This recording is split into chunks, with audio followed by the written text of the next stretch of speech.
The owl and the pussycat went to sea in a beautiful pea-green boat.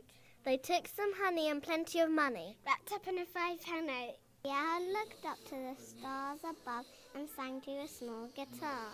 Oh, lovely pussy, oh, pussy, my love, what a beautiful pussy you are. You are, what a beautiful pussy you are.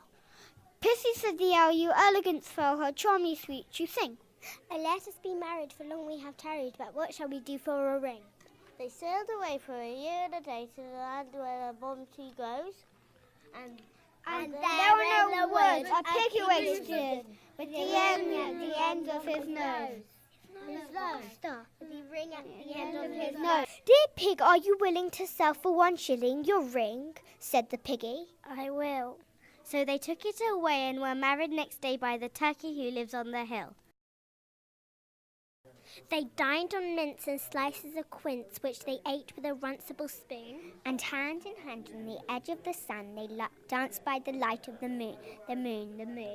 They danced by the light of the moon.